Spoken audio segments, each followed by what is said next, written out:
여러분 안녕하셨습니까? 24쪽에 최고의 여행은 정신의 여행이라는 말의 뜻하는 바를 설명해 보자. 그리고 독서와 여행은 닮은 점을 말해 보자. 그 왼쪽 부분에 그 부분 한번 보고 가죠. 자, 예시의 답을 한번 읽어보세요. 최고의 여행은 정신의 여행의 뜻. 그냥 물리적인 여행이 아니란 거죠. 뭐 미국 어디 갔다 왔다. 뭐 이탈리아 뭘 보고 왔다. 이런 것들은 다만 어떤 그 물리적인 거리를 갔다 온 건데, 정신의 여행, 최고의 여행은 정신세계에 영향을 미치는 여행이다. 독서도 정신세계에 영향을 미치기 때문에 훌륭한 여행의 하나라 할 수 있다. 이런 의미죠. 그러면 독서와 여행의 닮은 점은, 독서와 여행은 자기가 이미 알고 있는 것, 자기가 살고 있는 세상과는 다른 세상을 보여준다는 점에서 공통점이 있다. 여행을 다니려면 시간과 또 기다림과 또 어디 막 신청해야 되고 복잡한데, 그리고 위험도 하죠. 비행기 타고 가는 거 정말 위험합니다. 그런데 독서는 뭐 책값 이외에는 별로 비용이 들지가 않죠.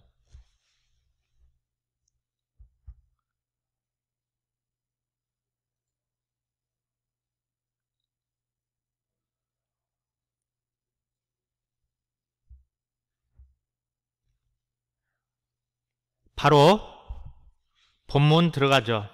지난 시간에 어디까지 했습니까? 도대체 무엇을 지키려 했던 것일까? 여기까지 했었죠. 대체 어떤 나 자신을 지켜내겠다는 시도한 것일까? 그는 난 이제 도망치는 건 그만둘래. 난 이제 도망치는 건 그만둘래. 무슨 의미죠? 절망적인 현실에 맞서는 모습입니다. 라고 생각합니다. 그는 아들을 살리려고 빗속에서 택시를 타고 질주합니다. 만약 내가 사고로 죽어서 아들을 살리지 못한다면 지금까지 내 삶은 말짱무의미한 것이 될 것이다. 라고 생각하면서요. 거기 딱 끊어서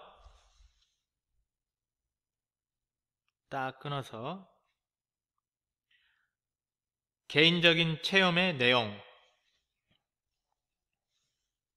내용이라고 써주세요. 나중에 오해 견잡으로 작가 자신을 말하다를 읽어보니, 그는 어려서부터 허클베리 핀의 모험을 좋아했고 실제로 삶에서 선택해야 할 때마다 허클베리 핀의 이마를 읊조렸다고 합니다. 좋아, 지옥에는 내가 간다.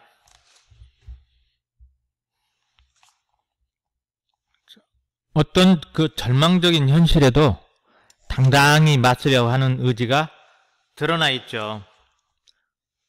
저는 이 말이 개인적인 체험에서 나오는 주인공의 선택에도 영향을 미쳤을 거란 느낌이 듭니다. 저는 곧 또다시 허클베리 핀의 모험을 들추어 볼 것입니다. 지옥에는 내가 간다 란 말을 찾아서요. 자, 여기까지가 중간 두 번째입니다. 끊어서, 여기 끊으라는 얘기는 요렇게 끊어서 써주세요. 필자가 허클베리 핀의 모험을 읽으려 하는 이유.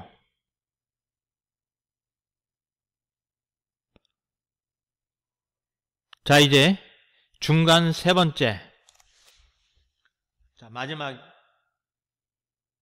이거 끝은 두 줄입니다.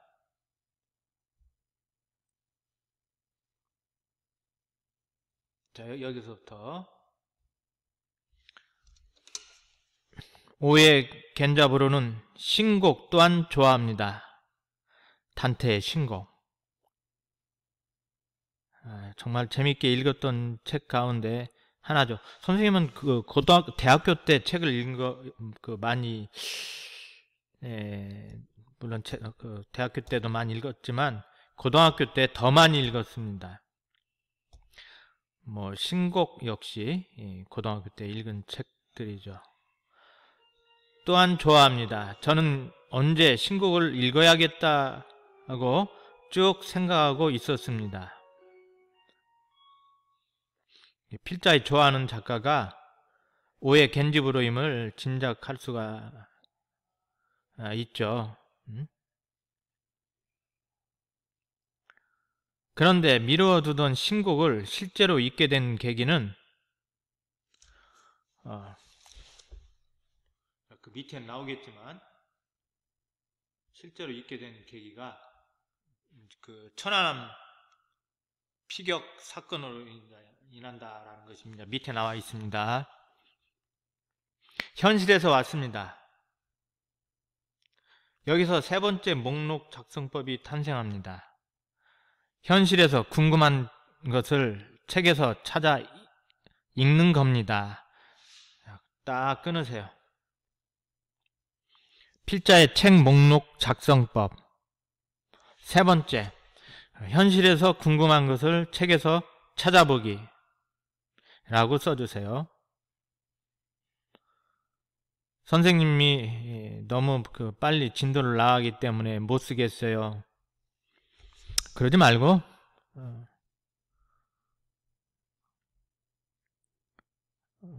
실제 수업에서는 시간을 줄 것입니다. 시간이 짧잖아요. 천안함 피격 사건이 났을 때였습니다. 자, 여기죠.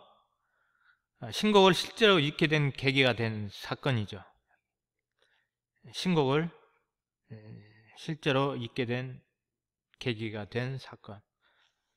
텔레비전에 유가족들이 나오는데 한 어머니만은 눈물을 꾹 참고 울지 않았습니다.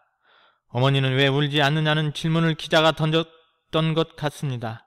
그 어머니는 내가 자꾸 울면 우리 아들이 좋은 데 못 간다 해서 라고 말하면서 입술을 꾹 깨물며 눈물을 참았습니다. 좋은 데는 천국이겠죠. 장례식 때 유족들은 관을 쓰다듬으며 마지막 인사를 보내면서 이렇게 말합니다. 잘 가. 천국에 가. 그곳에서 여기 일은 다 잊어버리고 부디 행복하게 살아. 그곳에서 시름 걱정 없이 살아. 아프지 말고 울지도 말고 거기서 만나자. 먼저 가 있어. 자, 거기 끊어주세요. 신곡을 실제로 읽게 된 계기.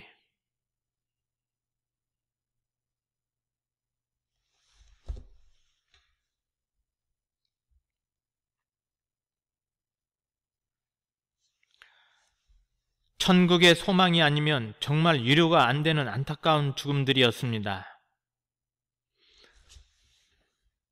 자, 쭉 여기까지 밑줄 긋고 밑에다가 천안함 피격 사건으로 인한 죽음처럼 비극적인 죽음. 죽음처럼 비극적인 죽음.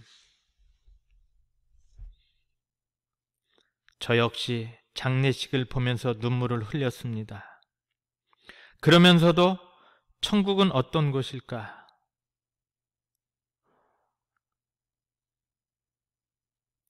단테는 천국을 어떤 곳이라고 생각했을까 궁금했습니다.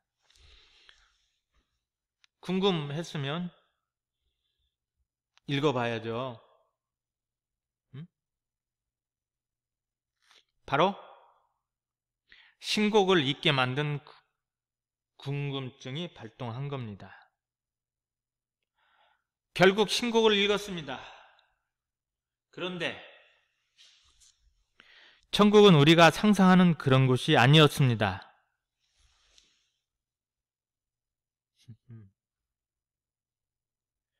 그런데 천국은 우리가 상상하는 그런 곳이 아니었습니다.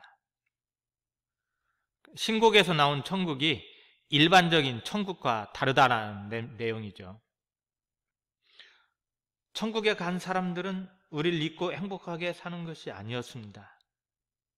그 반대로 영원한 기억 속에 있습니다. 천국에 사는 사람들은 우리를 절대로 잊지 못합니다. 우리를 항상 지켜봅니다. 우리가 탄 배가 잘못된 방향으로 가면 애가 타서 말합니다. 자, 신곡에서 나온 천국 사람들의 모습이죠. 그 현실에 살고 있는 사람들을 잊지 못하면서 잘 살기를 바라고 있는 거죠. 합창합니다. 안 돼. 그쪽이 아니야. 뱃머리를 돌려. 우리가 사랑했던 사람들은 우리가 품었던 천국의 소망 같은 것들이 현실에서도 이루어지길 바랍니다. 자, 여기까지가 중간 세 번째죠. 자, 끊으세요. 끊어서 이렇게 써주세요. 신곡에 제시된 천국 사람들의 모습.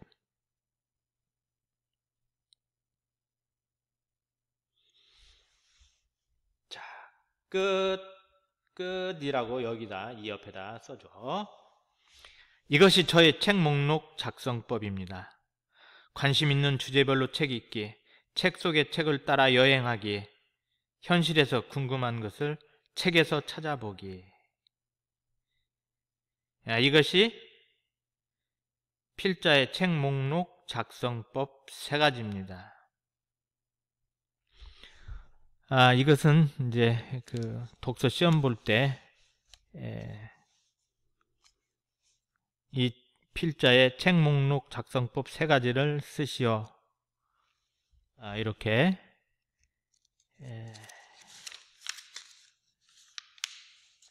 중간고사에 출제가 될 겁니다.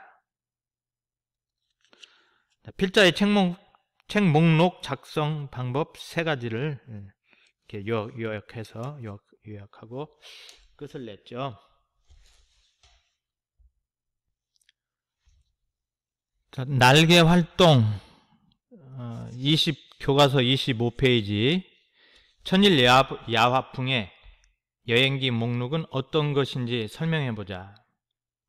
자, 예시 답이 여기 나와 있습니다. 여행지의 경관이나 경로 위주의 여행기가 아니라 각각의 여행지에서 보게 된 그곳 사람들의 다양한 삶의 이야기나 자신이 체험한 갖가지 에피소드들이 중심이 된 여행기다.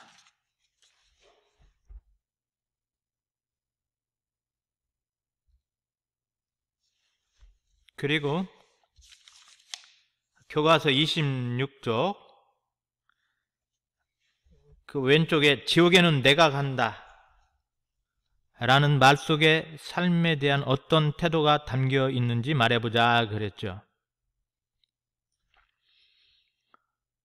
지옥에는 내가 간다. 주어진 문제를 회피하지 않고 용감하게 대면하는 진취적인 태도, 남에게 미루지 않고 자기 자신이 직접 해내겠다는 책임감이 있는 태도. 이건 이제 그 교과서에 나와 있는 활동을 우리는 날개 활동이라고 그럽니다. 본문에 나와 있기 때문에 평가도 할 수 있죠. 말 그대로 지옥에는 내가 간다 라는 말 속에 삶에 대한 어떤 태도가 담겨 있는지 쓰시오. 이렇게 평가할 수도 있는 것입니다. 자, 오늘 수업 여기까지 하겠습니다. 다음 시간에는 학습 활동은 생략하고 독서의 생활화에서 다시 만나도록 하겠습니다. 수고하셨어요.